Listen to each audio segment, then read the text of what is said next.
police in North Dakota, or legislators in legislators in legislators rather in North Dakota have approved the usage of drones by police in their state, so long as those drones do not have lethal force, the ability to use lethal force.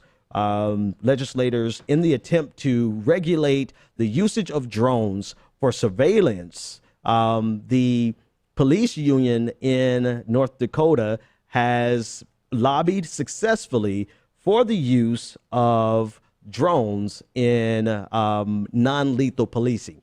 So in other words, police officers are going to be able to use drones to deliver tear gas, to deliver rubber bullets, for any type of measures that are not lethal, crowd control, essentially. So we have, I believe this may be the first in the nation, usage of unmanned drones, clearly, in domestic local police agencies.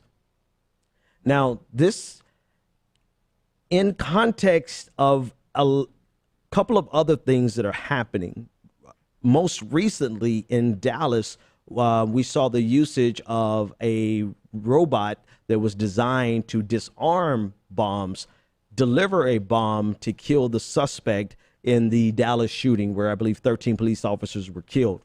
The problem in these types of scenarios is always authorization and a clear line of authorization and rules and regulations and transparency, so people can understand the authorization process. Like, who authorized this? Who's responsible for this decision if this decision goes wrong? And then it's just the draconian, almost Orwellian feeling that you get when you realize what we use overseas is now coming home to be used on us. And I actually, let me rephrase that whole sentence, because that's actually not an Orwellian feeling yet. It's really kind of a chickens coming home to roost, to be honest with you, right? What we see being used overseas, particularly because the overage, the excess military toys and weapons have been distributed to local policing agencies. And now we see drones will be used in surveillance, not only in surveillance, but also in basic crowd control, delivering non-lethal force. So in terms of the reason this actually even became a thing was because drones were being used for surveillance, I can't say surveillance tonight, what the hell? Drones were being used for surveillance, but they did not have a clear warrant process. They were being used without warrants. And then a legislator a state representative attempted to bring this minimum basic due process of getting a warrant into play.